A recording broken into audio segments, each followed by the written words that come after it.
خیلی خوب، بریم یه نهاری بخوریم امروز. نهار نخورید؟ چرا که نهار خوردن سمه. باشه، با 2 تا سفیدی تخم مرغ شروع میکنیم که رژیمی هم هست. سفیده تنها میخوری ریزشمون افزایش پیدا میکنه.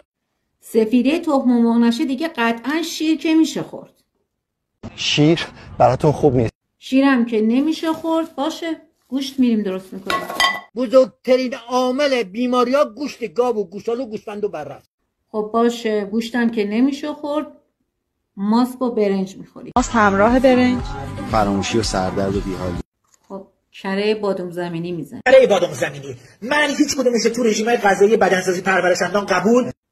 تون ماهی که دیگه میشه خورد. تون ماهی ها سرطان زا هستن. خب ایراد نداره، یه نون توست که میتونم بخورم. نون توست به هیچ وجه از نون توست استفاده نکنید. خب نون توست هم نشه که میتونم با گوشت و ماست یه خورشت اصفهانی درست کنم. یه گوشت و ماست کنار گوشت.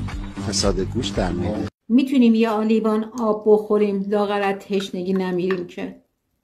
آب بخوریم برامون خوبه؟ ردیفیم. نه، آب خالی به درد ما نمیخوره. مثلا بگم که هر کسی برای خودش یه تزی داره، پس لذت خوردن از دست ندین. عشق از توپلی رو